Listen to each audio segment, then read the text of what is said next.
লা ইয়াফলিহা কওমুন, আবু হুরায়রা থেকে বর্ণিত, নবীজি বলেন কখনো ওই জাতি সফল হতে পারবে না, ওই জাতি সফলতা অর্জন করতে পারছে না, পারবে না। ইয়াফলিহার আগে লান আছে, নবীজি গ্যারান্টি দিচ্ছেন, মিথ্যা হবে না। কখনো ওই জাতি সফল হতে পারছে না, পারবে না, যে জাতির নেতৃত্বে আছে কোন মহিলা। আল্লাহ আমাদেরকে যেভাবেই হোক অন্তত বাঁচিয়েছে। সামনে আমরা চাই যারা আসবে তারা যেন অন্তত পুরুষ মানুষ হয়। চাচা এরশাদের মতো হোক, তারপরও যেন পুরুষ হয়। ওনার পরিবর্তে যে যেটা এসেছিল রওশন এরশাদ, দেখেছেন আপনি ওনার কথাবার্তারা? 15.5 বছরে বহু চালিয়েছে যারা, তাদের ভেতরে উনি একজন। আমি নাম নিলাম না, এই রংপুর বিভাগ বলা যায় না কোন পানি কোন দিকে গড়ায়।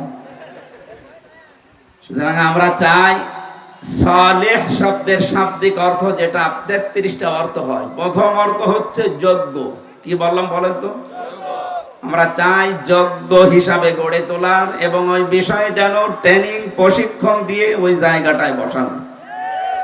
এই 53 বছরের ভেতরে এটা আমরা পাইনি। আপনি ইসলামকে তুলে দেন, এ দেশটা দেখবেন এইভাবে তুলে দেবে, যোগ্যতা সম্পন্ন এবং ট্রেনিং দিয়ে প্রশিক্ষণ দিয়ে চেয়ারে বসাবে। ওই জায়গাটা একদিকে দুর্নীতিগ্রস্ত ছিল, মুক্ত হবে, 2 নম্বরে ওই জায়গাটা এস্টাবলিশড হয়ে যাবে। আল্লাহ এইটাই জানাতে চেয়েছেন।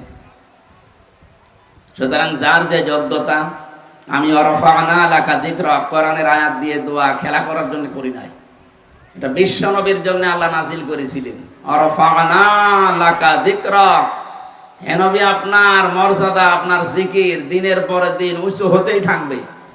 যারা এখানে বসে আছে অবশ্যই এদের সম্মান এলাকায় আছে, নাই তো এখানে আপনি আনতেন না। সুতরাং ইনাদের ঈমান যা আছে এবং যোগ্যতা অনুযায়ী আল্লাহ যেন দুনিয়া আখিরাতে সম্মান বাড়িয়ে দেয়। আর যার ঈমান নেই, যোগ্যতা নেই, এখান থেকে যেন নামিয়ে দেয়। অবশ্য ঠিক, নামানোর দরকার নেই, আল্লাহ যেন উপরে তোলেন। সবাইকে নিয়ে আল্লাহর দরবারে নতশিরে শুকরিয়া জানাচ্ছি, যিনি আমাদেরকে সুস্থ রেখেছেন। আমি সকাল 9:30টার পর থেকে হঠাৎ করে অসুস্থ হয়ে গেছি। আপনারা জানেন গত মাসের এই যে এই সময় রংপুরের তারাগঞ্জে স্টেজে ওঠার পরে আমার ডায়াবেটিস এবং এই প্রেশার আপ ডাউন করার কারণে অন্ধকার দেখছিলাম। আজকে সকালে ওই রকম, সেইবার এই মাথার এই বাম সাইড হয়েছিল, এবারে ডান সাইডে মনে হচ্ছে যে ব্যথা করছে। তারপরও যাক স্বাভাবিক এখন লাগছে। আমরা যেন দোয়ার মাধ্যমে আল্লাহ যেন আমাদেরকে সুস্থতা দান করেন। আমার মনে হয় পর্যাপ্ত ঘুম এবং রেস্টের দরকার ছিল, কিন্তু আপনাদের মাহফিলগুলো তো সব সিরিয়াল করা অনেক আগে, এমনিতেই ঝামেলা হয়ে গেছে। এবার যদি না আসতাম তো আমার মনে হয় কমিটি মায়ের খাইত। এখানে কথা বলবেন না কেউ। আমরা যারা সুস্থ আছি এবং এই যে কথা বলতে পারছি, খালাকাল ইনসান আল্লামাহুল বায়ান, মানুষ যে কথা বলতে পারে এটা আমি আল্লাহ তাকে শিখিয়েছি। মানুষ বানিয়েছি আমি, কথা বলা শিখিয়েছি আমি। কথা বুঝতেছে? মানুষ বানিয়েছে কে? মানুষকে আল্লাহ 2টা জাতি বানিয়েছে, একটা নারী একটা পুরুষ, 2টা শ্রেণী না? এটাকে আমরা বানিয়েছি কেউ? এই যে খালাকাল ইনসান, এর ফাইল সরাসরি আল্লাহ নিজে। আল্লাহ বলেন আমি বানিয়েছি এই 2টা শ্রেণীতে। অথচ আজ অনেকেই বিভিন্ন জায়গা থেকে স্লোগানের মাধ্যমে এই 2টা জাতিকে এক করে দিতে চাচ্ছেন, যার বাস্তব প্রমাণ আজকে সারা বাংলাদেশে বিভিন্ন জেলাতে এমনকি ঢাকাতে সমকামিতা যারা করে তাদের অফিস খোলার চিন্তা ভাবনা চলছে। আমরা স্পষ্ট জানাচ্ছি এই অনুষ্ঠান থেকে, যেহেতু এটা রেকর্ড হচ্ছে, সারা দুনিয়ায় ছড়াবে। আর আমার সামনে এখন মাত্র এই 10-20 হাজার লোক না, এখন আমার সামনে 18 কোটি মানুষ। মুসলমানদের পক্ষ নিয়ে আমি আহ্বান জানাচ্ছি, এদেশে যদি একটা মুসলমানও বেঁচে থাকে, কখনো আল্লাহর নিষিদ্ধ কাজ এই সমকামিতা এই দেশে প্রতিষ্ঠিত হতে দেওয়া যাবে না। এটা যে কত বড় নিকৃষ্ট কাজ। লূত নবী আলাইহিস সালামের আমলের দিকে তাকা, আল্লাহ ডেড সি বানিয়ে দিয়েছেন, মৃত সাগর জর্ডানে। এই গোনাটা করার কারণে নারীতে নারীতে তারা বিয়ে করতো, পুরুষে পুরুষে বিয়ে করতো। এই গোনাটা এই হাজার হাজার বছর পরে আবার কাদেরকে কোন ভূতে কামড়িয়েছে আমরা বুঝতেছি না। পশ্চিমাদের এই সমস্ত দর্শন এদেশে নিয়ে এসে তারা এদেশে এখন অফিস খোলার চিন্তা ভাবনায় আছে। মানবাধিকারের নাম নিয়ে যদি কেউ সমকামিতাকে প্রমোট করে ও সঙ্গে সঙ্গে কাফের, কারণ আল্লাহর নিষিদ্ধ কাজকে আপনি সাপোর্ট দিচ্ছেন। সুতরাং আমরা যারা এদেশে জীবিত আছি, আমাদেরকে মেরে ফেলার আগ দিয়ে এদেশে একটা মুসলমান বাকি থাকতে আল্লাহর নিষিদ্ধ কাজে জমিনে হতে দেওয়া যাবে না। তাহলে গজব নাজিল হবে, শুধু আপনিই মরবেন না, আমারও মরা লাগবে। এই প্রোটেস্ট করা লাগছে, আমাদের এই প্রতিবাদ করা লাগছে আমার নিজের কারণে। 2 তলা নৌকা চলছে, নিচ তলাতে পানি আছে, উপর তলায় পানি নেই। পানির ব্যবস্থা নিচতলায় করলে নৌকাটা ডুবে যাবে, এই জন্য পানির ব্যবস্থা করেছে কর্তৃপক্ষ উপর তলায়। নিচতলায় যারা আছে এরা বারবার পানি নিয়ে আসতে যায় উপরে। উপরের লোকজন বিরক্ত হয় যে একটা কথা হলো, নিচে আপনাদের হাতের নাগালে পানি আছে, বারবার ডিস্টার্ব করেন। মানে ওরা বলছে ঠিক আছে, আর আসবো না, পানিও নেব না, দেখি হাতের নাগালের পানি। যে যদি একটা তক্তা খুলে নেয় আর উপরে যারা আছে ওরা যদি বলে ঠিক আছে যা করবি করগা, উপরেও যারা আছে নিচে যারা আছে সব ডুববে না? এই বলেন না কেন? আমরা যারা এদেশে আছি যেভাবে আছি, আপনি আল্লাহর নিষিদ্ধ কাজকে যদি এদেশে কায়েম করে দেন, পানি উঠতে থাকবে, শুধু আপনি একাই মরবেন না, আমাদেরকে নিয়ে আপনি ডুববেন। এই জন্য নিজেকে বাঁচার জন্য হলেও আল্লাহর যত নিষিদ্ধ কাজ আছে আমরা যেভাবেই হোক প্রতিবাদ করবই। 2টা শ্রেণী আল্লাহ নিজে বানালেন, নারী আর পুরুষ, আপনি এক করে দিতে চাচ্ছেন? মানে পরের শব্দ ছিল আল্লামাহুল বায়ান, আমি কথা বলা শিখিয়েছি। এই পৃথিবীতে এই যে বাক শক্তি, এটা আল্লাহর দেওয়া, দুনিয়ায় কেউ দেয়নি। মায়ের পেটের ভেতরে আল্লাহ 5টা জিনিস তার রব নামের কারণে আলাদা করে দিয়েছিলেন: শ্রবণ শক্তি, দর্শন শক্তি, বাক শক্তি, আকেল শক্তি আর ঘ্রাণ শক্তি। বাবার এই নাপাক পানিটা দিয়ে আল্লাহ 4টা জিনিস বানায়: চুল, রগ, হাড় আর পর্দা। মায়ের জেহেমের ভেতরে যে থলি আছে নাপাক পানির, ওইটা দিয়ে আল্লাহ আরো 4টা জিনিস বানায়: রক্ত, গোশত, চর্বি আর চামড়া। 4 4 8টা জিনিস এক হয়, আর আল্লাহ দেয় 5টা। 8 5 13টা জিনিস 6 মাস একাধারে বিভিন্ন জিনিসে রূপান্তরিত হয়। এই জন্য 6 মাসের আগে কোন সন্তান যদি জন্ম নেয় দুনিয়ায়, সেটা অবৈধ সন্তান। আমি এখানে একটা কথা বের করতে পেরেছি সূরা আহকাফের 15 নম্বর আয়াত দিয়ে। আল্লাহ পাক বলেন, হামালাতুহু উম্মুহু কুরহা ওয়া ওয়াদাআতুহু কুরহা ওয়া হামলুহু ওয়া ফিসালুহু 30 শাহরা। এদিকে তাকান, এটা ক্লাস চলছে, ক্লাসের মতো কিছু নিয়ে যাবেন। আল্লাহ বলেন, তোমার মা তোমাকে কষ্টের পরে কষ্ট সহ্য করে পেটে বহন করেছে, এরপরে ডেলিভারির কষ্ট সহ্য করার পরে তোমাকে কমপক্ষে 2 বছর দুধ পান করিয়েছে। আমরা জানি পৃথিবীতে মানুষদের ছেলে সন্তানদেরকে 2 বছর দুধ খাওয়ানো লাগে। এটা তো আমরা বানিয়েছি না? এই নিয়মটা কার? 2 বছর যে দুধ খাওয়ানো লাগে মেয়েদেরকে, ছেলেদেরকে, আমার আল্লাহ সূরা বাকারায় নির্দেশ দিয়েছেন, ওয়াল ওয়ালিদাতু ইয়ারদিউনা আওলাদাহুন্না হাওলাইনি কামিলাইনি লিমান আরাদা আইয়ুতিম্মার রাদা। হে পৃথিবীর মানুষেরা, আমি আল্লাহ নির্দেশ দিলাম। এই নির্দেশটা আল্লাহ দিচ্ছেন বাবাকে।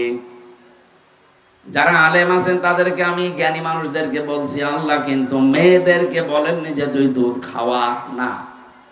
লিমান আরাদা আইয়ুতিম্মার রাদা, এটা মুযাক্কার শব্দ, পুরুষবাচক শব্দ। আল্লাহ বলেন পুরুষদেরকে আমি দায়িত্ব দিয়েছি তারা যেন দুধ পান করায় কমপক্ষে 2 বছর। আমার প্রশ্ন, এই আয়াতটা ভুল না ঠিক? কিভাবে ঠিক হলো? আল্লাহ পুরুষদেরকে বলছে তোমাদের দায়িত্ব দিলাম 2 বছর দুধ খাওয়াবা। আমাদের মেশিন পত্র আছে? নেই। এ দুনিয়ায় কোন পুরুষ মানুষ আজ পর্যন্ত সন্তানকে দুধ খাওয়িয়েছে আপনি দেখেছেন, শুনেছেন? নিজেই বলছেন না, তাহলে আয়াত কি হবে? এখানে তো মুআন্নাস শব্দ নেই, মহিলাবাচক শব্দ আল্লাহ দেয়নি, পুরুষ শব্দ দিয়েছে। তার মানে দুধ খাওয়ানোর যে কষ্টটা এ স্বীকার করবে মায়েরা, আর এর পেছনে যত খরচ হবে এটা করবে বাবারা। কোন মা যদি বলে তোর সন্তান আমি দুধ খাওয়াবো না, বাবা যদি টাকা পয়সা খরচ করে হয় তাও খাওয়ানো লাগবে। এটা মাইকে না বলাই ভালো ছিল, কারণ ও সাঁতা তো সব শুনিয়ে শেষে দেখা যাচ্ছে আমরা বিপদে পড়বো। ওরা যদি এখন দুধ খাওয়ানো বন্ধ করে দেয়, যে দায়িত্বটা আমার না, দুধ না খাওয়ালেও আমার কোনো গোনা নেই। বাবা যারা আছে যদি বলে 2 লাখ করে টাকা দেওয়া লাগবে এক একটা ছেলে এক একটা মেয়ের জন্য, আপনার তাই দেওয়া লাগবে। এটা আবার রেকর্ড হচ্ছে। আমার এই যে 1 মাস 2 দিন আগে একটা বাচ্চা হয়েছে, ও ম্যাডাম যদি শোনে বলবে যে 2 লাখ টাকা দাও। তারপর আমি এই আয়াত মনে হয় এখন আর বলবো না, আমার মেয়েটা আগে দুধ ছাড়ুক। তাহলে 2 বছর দুধ খাওয়ানো লাগবে, এ দায়িত্ব কে দিয়েছেন? 2 বছরে কয় মাস হয়? 24 মাস। বলেন বলেন। আয়াত ছিল কি? ওয়াহানানা আলা ওয়াহানি ওয়া ফিসালুহু ফি আমাইনি আনিশকুর লি ওয়া লিওয়ালিদাইকা। 2 বছর তাকে দুধ খাওয়াবা। সূরা আহকাফের 15 নম্বর আয়াতে কষ্টের পরে কষ্ট সহ্য করে পেটে বহন করবা। পেটে বহন করা লাগে, এখানে সালাসুনা শাহর আছে, 30 মাস। মানুষকে সন্তান পেটে বহন করে 30 মাস। এখানে মাঝখানে যে ওয়া শব্দটা আছে, এর আগের সাথে পরের সাথে একটা সম্পর্ক আছে। ওয়া ব্যবহার করা হয় 19টা অর্থে। এই যে যোগসূত্র তৈরি করার জন্য ওয়া ব্যবহার করা হয় বালাগাত মানতে অনুযায়ী। আগের এই শব্দ পরের এই শব্দের সাথে জোড় দিলে 30 মাস হয়। তার মানে কষ্ট করে বহন করা আর দুধ খাওয়ানো সব মিলে 30 মাস। আগের আয়াতে জেনেছি আমরা দুধ খাওয়ানো লাগে কত মাস? 24। বলেন বলেন। 30 থেকে 24 বাদ গেলে কত থাকে? বলেন না কেন? এই যে ওই যে আমি 8 4 4 8টা জিনিস নিয়ে আসলাম মা আর বাবা থেকে, আর আল্লাহ নিজে দিয়েছেন 5টা। ওয়াজাআলা লাকুমুস সামআ ওয়াল আবসারা ওয়াল আফইদা ইলা আখিরি আয়া। এটা সূরা নাহলের ভেতরে আছে। 14 নাম্বার পারা, 14 নাম্বার পৃষ্ঠা, 13 নাম্বার লাইনের 85 নাম্বার আয়াতে আছে। আল্লাহ তাআলা বলেন আমি শ্রবণ শক্তি, দর্শন শক্তি, বাক শক্তি, আকেল শক্তি, ঘ্রাণ শক্তি, 8 5 13টা জিনিস এক করে কমপক্ষে 6 মাস মায়ের পেটে 40 দিন 40 দিন 40 দিনে পাল্টাতে থাকি। এরপরে আমি চর্বি গোশত এগুলো দিয়ে দিয়ে পুরো একটা বডি স্ট্রাকচার তৈরি করি। আল্লাহু আখরাজাকুম মিন বুতুনি উম্মাহাতিকুম, আস্তে করে মায়ের পেট থেকে বের করে নিয়ে আসি। কোন অবস্থায়? লা ইয়ালামুনা শাইআ, যখন সে কিছুই জানতো না। তার মানে আমাদের এই যে বাক শক্তি জন্মের পরেও আমাদের ছিল না, এটা দিয়েছে সরাসরি আল্লাহ নিজে। কোন ডাক্তার দিয়েছে? এদেশের যিনি সাবেক প্রধানমন্ত্রী অবৈধ, উনি দিয়েছে না, সরাসরি আল্লাহর দেওয়া এই বাক শক্তি। এখান থেকে কয়েকটা মাসলা পেয়েছি। 1 নম্বরে 6 মাসের আগে যদি কোনো সন্তান দুনিয়ায় আসে, ওর বাবা যেন বিশ্বাস করে যে এটা আমার সন্তান না, এটা আগে কারো হবে। বিয়ের আগে যদি কোনো সন্তান জন্ম নেয়, ওইটা বৈধ না অবৈধ? আমরা এই দেশে তারে জারজ বলে ডাকি। কথা বলেন না কেন? জারজ সন্তানদের যতগুলো গুণাগুণ পাওয়া যায়, তার অন্যতম গুণ হচ্ছে তারা রাসূলুল্লাহকে গালি দেবে দুনিয়ায়। 1500 বছর আগে ওরা দিয়েছিল। ওয়ালিদ বিন মুগীরা নামে একটা লোকের নাম আমরা শুনি। সে লোকটা রাসূলকে গালি দিত, নবীজির দাওয়াতি কাজে ডিস্টার্ব করত। নবীজি একবার বলেছিল না তো জন্ম ঠিক নেই। ঠিক প্রমাণ পেয়েছে, মায়ের কাছে গিয়ে বলছে হ্যাঁ তোর বাবা জন্ম দেয়নি, তোর জন্ম দিয়েছে বাড়ির রাখা। তার মানে নবীজির পেছনে যারা অপমান করার জন্য দুনিয়াতে চেষ্টা করে তারা অবৈধ সন্তান। আজ বাংলাদেশে দাদা বাবুদের কথায় নাচানাচি করি অনেক মানুষ এই বাংলার বিভিন্ন জেলাতে শুধু রাসূলুল্লাহকে নিয়ে উল্টা পাল্টা গালি দিয়েছে। আজকে একজন দিয়েছে কুমিল্লাতে, কয়েকদিন আগে কুষ্টিয়া একজন দিয়েছিল, এর আগে একজন দিয়েছিল চট্টগ্রামে। এগুলো এরা দিচ্ছে না, এদেরকে দিয়ে দেওয়ানো হচ্ছে। কারণ জানে যে এদেশে 96% মুসলমান। এদের নামাজ যদি কমও থাকে, রোজা কমও থাকে, এরা হজ যদি করে নাও করে, রাসূলুল্লাহর প্রতি অন্ধ ভালোবাসা মহব্বত এদের আছে। এই জায়গাটা একটু উস্কানি দাও, দেখো এরা গন্ডগোল তৈরি করবে, বহির্বিশ্বে দেখানো যাবে যে এই দেশ অস্থিতিশীল। এমনিতে তো উনি বাইরে বসে বসে স্থির নেই, ঠান্ডা গরম চা খায় আর উল্টা পাল্টা বুদ্ধি পাকায়। এই জন্য আমরা অন্তত যারা এই কাজগুলো করছেন, বুঝে করেন না বুঝে করেন, আপনি যার সন্তান। আরো বাকি 13টা পয়েন্ট ছিল, আমরা ওই নিচে নামলাম না। আমার তেলাওয়াত কিন্তু আয়াত একটা আছে তাফসীর আকারে কথা বলার জন্য, আপনারা লিখেও দিয়েছেন তাফসীর মাহফিল। শুধু ইঙ্গিত দিলাম এইটা, যে এই যে বাক শক্তি, যেটা কথা বলতে পারি, এটা দুনিয়ার কেউ আমাদের দেয়নি। মায়ের পেটের ভেতরে আল্লাহ আমাদেরকে নিজে দিয়েছেন। এই জন্য আল্লাহ মাহুল বায়ান, বায়ান করা, কথা বলা শিখিয়েছি, এটা আমি আল্লাহ নিজে। এই বাক শক্তি যারা এই 15.5 বছরে কণ্ঠরোধ করে রেখেছিলেন, তারা আল্লাহর ভাষায় জালিম। এই কথা বলে না কেন?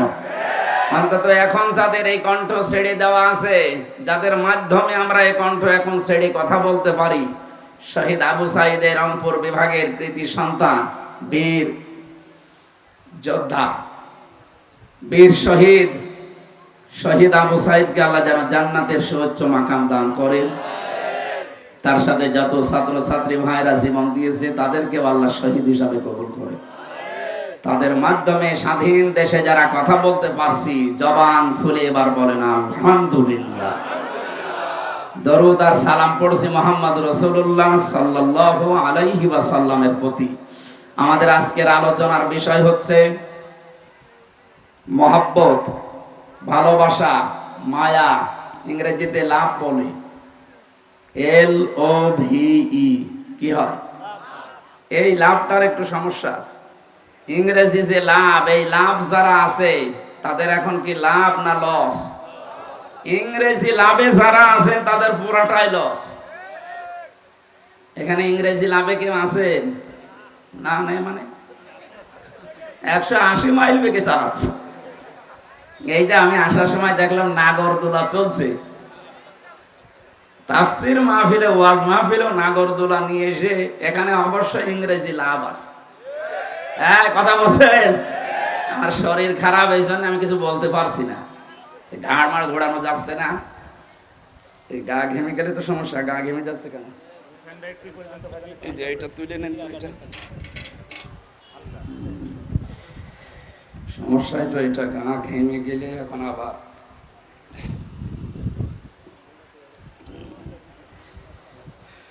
এত পাতলা জামা গায়ে দেওয়ার পরও যদি গা ঘেমে যায়, আমার শরীরে কিছু নেই অথচ গা ঘামে কেন বলেন তো? ধাক্কা দিলে আমি পড়ে যাবো, অথচ আমার গা ঘাম। কোরআনে কারিমের সূরা আলে ইমরানের 14 নম্বর আয়াত আমরা তেলাওয়াত করেছি। 6 থেকে 7টা বিষয়ের প্রতি ভালোবাসা, মহব্বত আল্লাহ বলেন আমি মানুষের ভেতরে তৈরি করে দিয়েছি। এখান থেকে যেই মানুষগুলো উত্তীর্ণ হতে পারবে সফলতার সাথে, এদের জন্য উত্তম বাসস্থান, তার মানে আল্লাহর বানানো জান্নাত অপেক্ষা করছে। আমরা যেন এই 6-7টার পেছনে পড়ি, আমাদের বিশাল আবাসস্থল যেটা আল্লাহ বানিয়েছে আমাদের জন্য, ওইটা ভুলে না যায়। প্রথমে আল্লাহ জানিয়েছেন সজ্জিনা লিন্নাস, মানুষের জন্য আমি সুশোভিত করে দিয়েছি, আকর্ষণীয় করে দিয়েছি, ভালোবাসার বস্তু বানিয়েছি। হুব্বুশ শাহাওয়াতি মিনান নিসা, 1 নম্বরে ভালোবাসার বস্তু এই দুনিয়াতে মানুষের জন্য স্ত্রী। কি? মেয়ে লোকের প্রতি, স্ত্রীর প্রতি আল্লাহ ভালোবাসা পয়দা করে দিয়েছে। বিশ্ব নবী আয়াতের তাফসিরে নিজেই জানিয়েছেন, পৃথিবীতে 3টা জিনিস আমার কাছে আসলেই ভালো লাগে, আমি খুব ভালোবাসি, পছন্দ হয় আমার কাছে। একটা, প্রথম নম্বরে নারী। কোন নারী আমার কাছে ভালো লাগে? আদ-দুনিয়া কুল্লুহা মাতাউন ওয়া খায়রু মাতাউদ দুনিয়া ইমরাতুস সালিহা।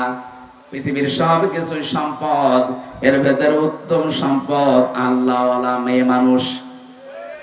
কি মেয়ে মানুষ? বলেন বলেন। আয়াতের তাফসিরে হাদিসটা আমি পেয়েছি, তাফসিরে কাবীরের ভেতরে আছে। পৃথিবীর প্রথম ভালোবাসার বিষয় নবীজির কাছে, যেহেতু স্ত্রী মানুষ, কিন্তু নবীজি বলেন এই স্ত্রী হলে সবারটা না, এই স্ত্রী আমার নিজেরটা।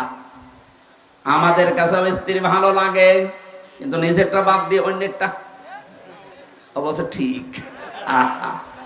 আপনি যে বলছেন এলাকায় ইংরেজি লাভ নেই, ও তো চালিয়ে যাচ্ছে।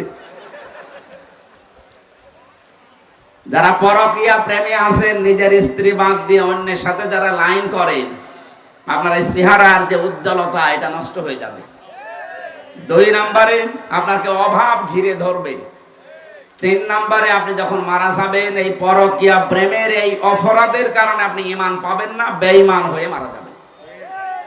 এজন্য যারা এই গুনায় আছেন, অনেকে এখানে আছে আমি জানি, যদি কেউ থাকেন এক্ষুনি তাওবা করবেন, ওই মহিলার নাম্বার ডিলিট করে দেবেন, ওর সাথে যোগাযোগ কথাবার্তা সব আজকে থেকে ডিলিট করবেন। কারা হাত তোলেন তো? এই যে 2-1 আছে। এই আমি হাসির খোরাকি দেই, হাত তুলেছে, ওর মনে হয় এখন মুসলমানই দেয়। যারা এই কাজে আছি আমরা, অবশ্যই এখানে যদি আমার মনে হয় জিবরাইল আসতো ধরে ফেলতো।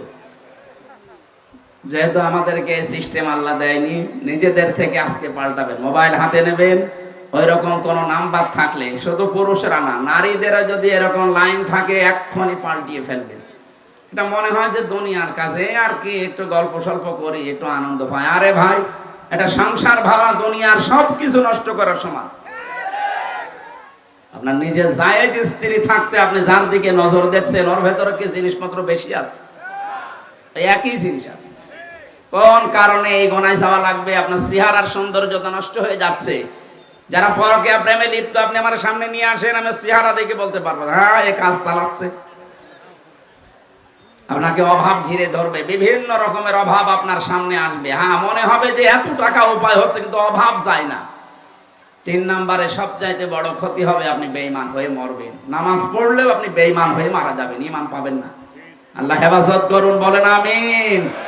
এই গোনাটা সারা দেশে চলছে এখন। আগে আরো বেশি ছিল ভারতের এই সিরিয়ালের কারণে, এখন সিরিয়াল কি বন্ধ হয়েছে? তার মানে এখনো আছে এটা। নেককার মহিলার গুণাগুণ হিসাবে যে সালেহ শব্দটা আছে এখানে, আদ-দুনিয়া কুল্লুহা মাতাউন ওয়া খায়রু মাতাউদ দুনিয়া ইমরাতুস সালিহা। নেককার মহিলা কাকে বলে? নবীজি বলেন ওইটা নেককার যেই মহিলার দিকে তার স্বামী যখনই তাকায়, স্বামীকে যেভাবেই হোক আনন্দ দেয়। আমাদের মেয়ে লোকের ভেতরে সমস্ত অভ্যাস পাওয়া যায় না। সারাদিন লোকটা পরিশ্রম করে, চাকরি বাকরি করে, ব্যবসা বাণিজ্য, মাঠে ঘাটে কাজ করে বাড়িতে আসে, ওর চেহারা দেখলে ক্লান্তি সব দূর হওয়া দূরের কথা, ক্লান্তি আরো বাড়ে। এই জন্য নবীজি জানিয়েছেন, কোন স্ত্রী লোক যদি তার স্বামীকে আনন্দ দেওয়ার জন্য সাজগোজ করে পরিষ্কার পরিচ্ছন্ন থাকে, যতক্ষণ পরিষ্কার পরিচ্ছন্ন থাকবে ততক্ষণ নফল নামাজের সওয়াব পাবে। এটা অধিকাংশ মেয়ে লোকের ভেতরে আজ পরিবারে নেই। এই জন্য নিজের বউ বাদ দিয়ে অন্যেরটার দিকে মানুষ নজর দেয়। দেখেন বলছে ঠিক, আর মানে মেয়েরা এই কাজ আসলে করছে না। সম্মানিত মা বোনেরা, এটা দুনিয়ার কাজ না। আপনি স্বামীকে আকৃষ্ট করার জন্য আয়নার সামনে বসে সাজবেন, মনে করবেন 10 মিনিট আমি নফল নামাজে আছি। জোরে বলেন সুবহানাল্লাহ। হযরত উম্মে সালমা রাদিয়াল্লাহু তাআলা আনহা, আমাদের মা, বিশ্বনবী জিহাদের ময়দান থেকে আসছেন, খবর পাঠিয়ে দিলেন যে আমি আসতেছি, বাড়িতে খবর দাও। এখানে একটা সফরের নিয়ম আছে। কেউ যদি সফর করে জিহাদের ময়দান, যুদ্ধের ময়দান, কোন দূরত্বের সফর শেষে বাড়িতে যায়, প্রথমেই বাড়িতে ঢোকা ঠিক না। আগে এলাকার কোন মসজিদে, মক্তবে, মাদ্রাসায় আগে আশ্রয় নেবে, ওখানে যে 2 রাকাত নামাজ আদায় করা, আর বাড়িতে খবর পাঠানো যে আমি আসতেছি, তাকে রেডি হতে বলো। কথা বুঝতেছেন? বিশ্বনবী জানালেন আমি আসতেছি। উম্মে সালমা বলেন আমার স্বামী আসবে, পৃথিবীর সব চাইতে বড় মেহমান। এজন্য আমার নিজের ঘর দোর যা ছিল সব পরিষ্কার করলাম, শরীরে যা আছে ময়লা মাটি সব আমি পরিষ্কার পরিচ্ছন্ন করে রেডি হয়ে আছি। বিছানায় নতুন চাদর বিছিয়েছি, ঘর বাড়িতে যা যা বিউটিফাই করা দরকার আমার মন মতো করেছি। পাশের মেয়েরা জিজ্ঞাসা করছে উম্মে সালমা কি হয়েছে, আজকে কে আসবে? আমাদের মা বিশ্বনবীর স্ত্রী ডাক দিয়ে বলে পৃথিবীর শ্রেষ্ঠ মেহমান আমার স্বামী আসবে। আপনার স্ত্রীকে হাদিসটা একটু মিলান তো। ও যদি বাড়িতে সাজগোজ করে, নতুন বিছানা বিছায়, নতুন শাড়ি যদি পরে, জিজ্ঞাসা করবেন কি গো আজকে কি হয়েছে, ও আপনার মুখের উপরে বলবে কেন তুমি জানো না লোক আসবে। তার মানে আপনি ওর কাছে লোকই না। কি আপনি ওর কাছে কি? আপনি একটা দেবতা। ওর বিয়ায় যদি আসে, বিয়ায় আসে, তাকেও লোক মনে করে, অথচ আমরা ওর কাছে লোকই না। আর নবীর স্ত্রী বলছে, পৃথিবীর শ্রেষ্ঠ মেহমান আমার বাড়িতে আসছে, আমার স্বামী। এই জন্য আমি পরিষ্কার পরিচ্ছন্ন হয়ে আগ্রহ নিয়ে বসে আছি। যতক্ষণ আমি বসবো ততক্ষণ আমার নফল নামাজের সওয়াব হবে। সম্মানিত মা বোনেরা, নেককার হওয়ার জন্য নবীজি প্রথমে নামাজ দেননি, প্রথমে দিয়েছেন স্বামী যখন আপনার দিকে তাকাবে আপনি স্বামীকে খুশি করবেন। আর সাজগোজ দিয়ে, নিজের চেহারা সৌন্দর্য দিয়ে, অথবা যে কোনো কায়দায় কথাবার্তা দিয়ে হোক, আর কি আড্ডা করে হোক, যদি স্বামীকে কাতুকুতু দেওয়া লাগে তাও দেবেন।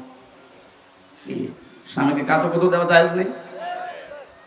নিজের স্ত্রী যদি স্বামীর সাথে খুনসুটি করতে গিয়ে, আর কি আড্ডা করতে গিয়ে দাঁত বের করে ফেলে, যতগুলো দাঁত আপনি দেখতে পাবেন অতগুলো নফল হজের সওয়াব পাবেন। পারিবারিক জীবন নিয়ে কিছু কথা বলছে এই কারণে, কারণ অধিকাংশ পরিবারে আর শান্তি নেই। আবার দাঁত দেখায়, স্বামী বাদ দিয়ে জনগণকে। আবার হাদিস শোনার পরে বাড়ি যেয়ে দেখবেন দাঁত কেলিয়ে পড়ি আছে। কি গো, না হুজুর বললো যে কয়টা দাঁত দেখবো ওই কয়টা নফল না। 6টা দাঁতের কথা পর্যন্ত আমি পেয়েছি মিশকাত শরীফের ভেতরে। কেউ যদি 6টা দাঁত ও হাসতে গিয়ে মেয়েরা বের করে স্বামীকে দেখায়, 6টা নফল হজের সওয়াব পাবে। এখন একটা নফল হজ করতে গিয়ে ওমরা কমপক্ষে 1 লক্ষ টাকা খরচ। তার মানে 6 লাখ টাকা আপনি আল্লাহর রাস্তায় দান করলে যে সওয়াব পাবেন, স্বামীর সাথে একটু ইয়ারকি আড্ডা করলে ওই সওয়াব পাচ্ছেন। জীবনে এই যে যারা স্বামী বসে আছে, আপনার দাঁত দেখেছে না, একটা স্বামীরও মুখের দিকে তাকান, ওগুলো পাচ্ছেন না। আমরা অশান্তিতে আছি। সম্মানিত মা বোনেরা, শুধু দুনিয়ার বিষয় না, এটা আপনাকে নেককার হওয়ার জন্য এই গুণটা অর্জন করা লাগবে। 2 নম্বরে, স্বামী যেটা পছন্দ করে ওটা যদি জায়েজ হয়, জীবন গেলেও আপনাকে ওইটা মেনে নেওয়া লাগবে। এই কথা বলছেন না কেন? এ পৃথিবীতে আমি সহ যত স্বামী আছে, প্রতিটি স্বামী পছন্দ করে বিয়ের পরে যেন আমার মা বাবা আমার সাথে থাকে। এটা চাই না আমরা? 100টা পরিবারের প্রায় 95টা পরিবারে বউ এটা চায় না। বিয়ে করার পরেই কেমন যেন বলে আলাদা হও। এই কথা বলেন না কেন? এই কথা বলাতে তাকে অনেকে বাধ্য করে। কে?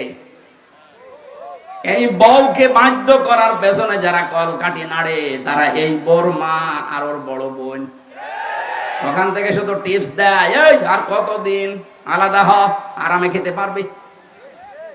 এরকম বউ দেশে নেই? কার বউ এরকম ছোট মনের আছে? হাত তোলেন তো। এই যে আল্লাহর ওলি পাওয়া গেছে। আর যে কোন জাহান্নামে আছে, এই লোকটার বউ এখানে আছে না? ও কি মানুষ? 1000 মানুষের সামনে ওর স্বামী হাত তুলছে, আর মানে আলাদা হওয়ার জন্য এলাকায় মনে হয় এগুলো আছে। আমি লংগদু, এই যে রাঙ্গামাটি জেলা, ওখান থেকে আসার সময় দেখেছিলাম একটা বৃদ্ধাশ্রমে আমারে নিয়ে গেল। যে দেখি এক কলেজের অধ্যাপক কাঁদতেছে, হাওমাও করে কাঁদছে, ওর মায়ের পা ধরে বৃদ্ধাশ্রম। মা বলছে, সন্তান বাবারে আমি যখন মারা যাব তখন আমার এই মাথার উপর যে ফ্যান ধরে, এই ফ্যানটা পাল্টিয়ে নতুন ফ্যান লাগিয়ে দিবি, এটা পুরাতন হয়ে গেছে। ছেলে বলছে, মা তুমি তো মারাই যাবে, তখন আবার ফ্যান কি হবে মরে গেলে? মা বলে, বাবা আজ 2 মাস আমি এখানে আছি, তুই তো খোঁজ নিস না। কর্তৃপক্ষ টাকা পয়সা না দিয়ে ভালো করে খোঁজ খবর রাখে না, এই জন্য আমার মাথার উপরে যা আছে ঘরে ঘরে না। বারবার আমি এদেরকে বলেছি, কিন্তু আমার কথা শোনে না। আজকে আমি মারা যাওয়ার অবস্থায় জন্য তোর খবর দিয়েছে। তোকে আমি বারবার এই জন্য বলছি, আমি তো জানি তোর ফ্যান ছাড়া বাতাস ছাড়া ঘুম আসতে চায় না ছোটবেলা থেকেই। যে অবস্থায় আমি আছি, আমার বিশ্বাস, আমার মন ডেকে বলছে যে তুইও আমার বয়সে আসলে তোর ছেলে মেয়ে আমার এখানে তোরে রেখে যাবে, তোর কষ্ট হবে। এই জন্য আমি তোকে আগে থেকে সতর্ক করলাম, ফ্যানটা পাল্টিয়ে দিস।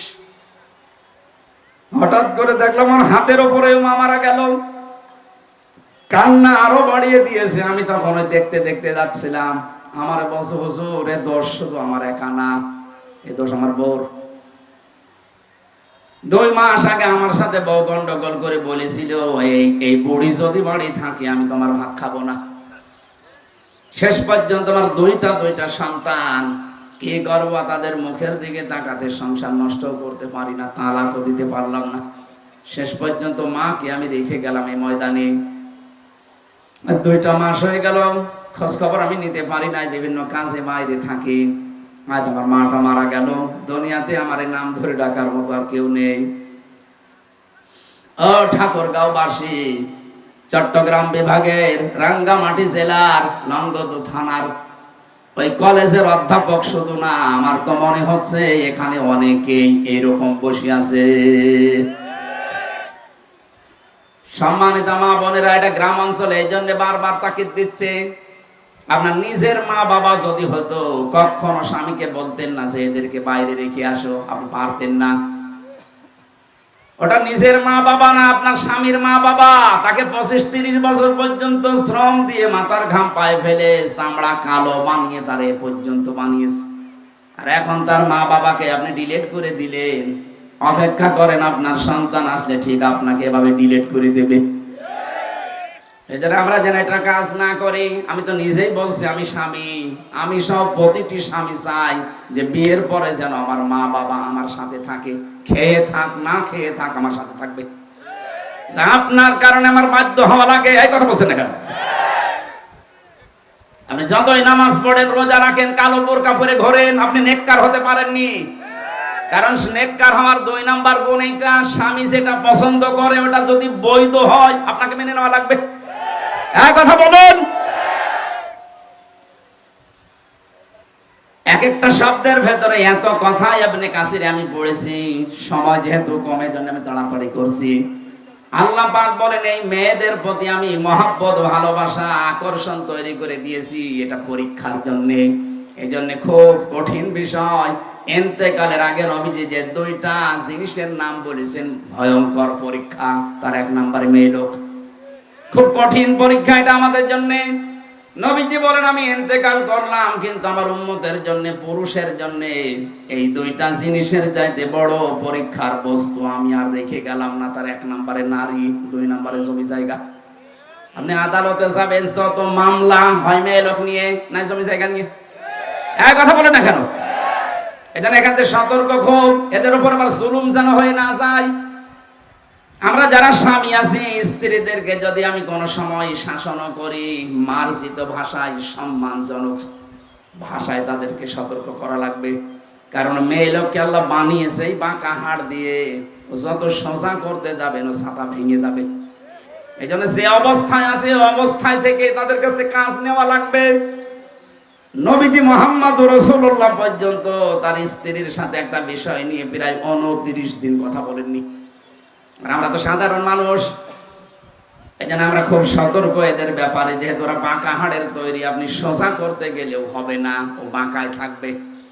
ও কাঁচের পাত্রের মতো, যেভাবে হোক তা খুব আগোছালো ভাবে, আস্তে আস্তে যেভাবে হোক পরিষ্কার পরিচ্ছন্ন করে রাখা লাগবে। বেশি ঝামেলা করে জোর করে যদি আপনি মাছতে যান, দেখা যাচ্ছে ভেঙে গেছে কাজ।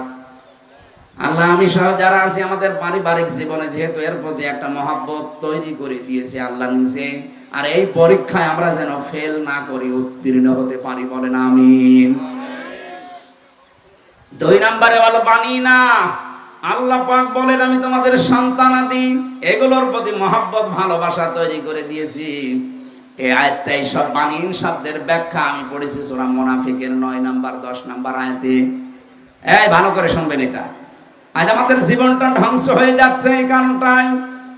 আল্লাহ পাক বলেন, ইয়া আইয়ুহাল্লাযীনা আমানু লা তুলহিকুম আমওয়ালুকুম ওয়ালা আওলাদুকুম আন যিকিরিল্লাহ ওয়া মান ইয়াফআল যালিকা ফাউলাইকা হুমুল খাসিরুন। ওই যারা ঈমানের দাবি করো, ভালো করে শোনো, তোমাদের সন্তানাদি আর সম্পদাদি এগুলো যেন আল্লাহর জিকির থেকে, আল্লাহর বিধান থেকে তোমাদেরকে গাফেল করে না রাখে। যারা এরূপ করবে তারা ক্ষতিগ্রস্ত হবে। এখানে আমি সহ প্রত্যেকের ভেতরে যেহেতু সন্তানের মহাব্বত তৈরি করে দিয়েছে কে? বলেন বলেন। তাদের প্রতি আকর্ষণ, ভালোবাসা, মায়া, সৌন্দর্য, এগুলো সব আল্লাহর বানানো।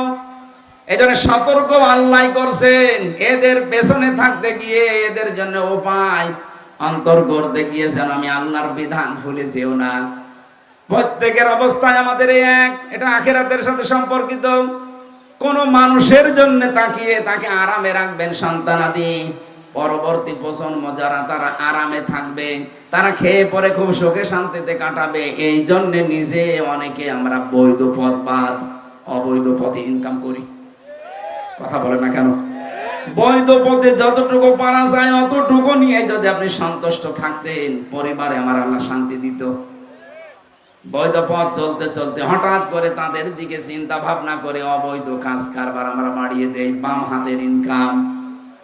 আপনি আপনার স্ত্রীকে, আপনার ওই ছেলেকে, মেয়েকে একটু জিজ্ঞাসা করেন তো গোপনে, যে তোমাদের শান্তির জন্য আমি কিন্তু আল্লাহর বিধানাদি সব ভুলে গিয়ে বিভিন্ন রকমের উপায় অন্তর করছি, ডান বাম নেই, সব আমি হালাল করে নিয়েছি। আমি 1000 টাকা ছেড়ে রাখি, আমি 1000 টাকায় প্রতি মাসে মাসে 1200 টাকা করে পাই না? এলাকায় সব নেই? এই সুদ আছে এলাকায়? এই যে টাকা ছেড়ে রাখে, টাকা আসে, 1000 টাকা দিলে 1100 টাকা করে দেয়। এটা মায়ের সাথে জেনা করার শামিল। আরে ভাই, যে লোকটা মায়ের সাথে জেনা করে আসলো, ওই লোকটা নামাজ পড়লে কবুল হবে? যেন এই অপরাধ যারা করছেন এখনই আপনি বাদ দিয়ে দেবেন। ঘুষ খায় মানুষ, অবৈধ রাস্তায় টাকা লাগায়, মানুষকে এই যে ফাঁকি দেয়, বিভিন্ন জায়গায় সিন্ডিকেট তৈরি করে ব্যবসায়ী যারা আছে, এরা ফলের ভেতরে বিষ লাগায়, ঔষধ দেয়, কীটনাশক দেয়। আজকে আমি ডাইরেক্ট ফতোয়া দিচ্ছি, বাংলাদেশে যারা সিন্ডিকেট তৈরি করে, যে সমস্ত দোকানদাররা, ব্যবসায়ীরা মানুষকে কষ্টে ফেলার জন্য চেষ্টায় আছেন, বেশি মুনাফা নেওয়ার জন্য চেষ্টায় আছেন, আপনি এই পৃথিবীর শ্রেষ্ঠ জালিম। এটা সূরা মায়েদার 32, 33, 34 নম্বর আয়াতে আছে। তামাম দুনিয়ায় যারা মানুষের ব্যবহারিক জিনিসপত্র, যেগুলো ফসলাদি বলেন, ফল ফলাদি বলেন, ব্যবহারিক যে জিনিস যেগুলো লাগে, এইগুলো যদি সিন্ডিকেট করে করে দাম বাড়িয়ে দিয়ে মানুষের কাছ থেকে ডান বাম নেই বাবা শাহজালাল সব হালাল করে আপনি এভাবে উপায় করতে থাকেন, আপনি আল্লাহর দরবারে শ্রেষ্ঠ জালেম হয়ে কিয়ামতে উঠবেন। কার জন্য উঠছেন? আপনার ছেলের জন্য, স্ত্রীর জন্য, মেয়ের জন্য। আপনার এই অবৈধ সম্পদ দ্বারা ভোগ করার জন্য দুই পায়ে খাড়া আছে, কিন্তু এই অবৈধ ইনকামের জন্য যেই গোনাটা, এই গোনা ভোগ করার জন্য কেউ রাজি না। আমরা কি এরকম পাগল কেউ আছি? না। পাগল যদি এরকম কেউ থাকে, আজকে থেকে ভালো হয়ে যাব। আমরা পাগল কি হব? ভালো হয়ে যাব। আল্লাহ বললেন আমি আকর্ষণ করে দিয়েছি, এই আকর্ষণের পরীক্ষায় তুমি যেন ফেল হয়ে যেও না। এরপরে আরো কয়েকটা জিনিসের নাম দিয়েছে, আল কানাতিরিল মুকান্তারাতি মিনাজ যাহাবি ওয়াল ফিদ্দাতি, স্তবকৃত সোনা রূপা, এগুলোর প্রতি মানুষের মহব্বত আছে। ওয়াল খাইলিল মুসাব্বামা, সুদর্শন এবং খুব দ্রুত গতিতে দৌড়াতে পারে এইরকম ঘোড়া, তার মানে এটাকে আপনি মোটর সাইকেল বলতে পারেন, প্রাইভেট কার বলতে পারেন, বড় বড় বাস অথবা এরোপ্লেন, এসব মুসাব্বামাতিল খাইলের ভেতরে আছে, যেগুলো দ্রুত গতিতে যেতে পারে মানুষ, এগুলোর প্রতি মহব্বত, ভালোবাসা আল্লাহ তৈরি করে দিয়েছে। এইগুলো করতে যে আমাদের বিশাল আখিরাত যেন আমরা নষ্ট করে না ফেলি। ওয়ালান আমি ওয়াল হাস, গবাদি পশু পাখি, ক্ষেত খামার, এগুলোর প্রতি ভালোবাসা আল্লাহ বলেন আমি বানিয়েছি।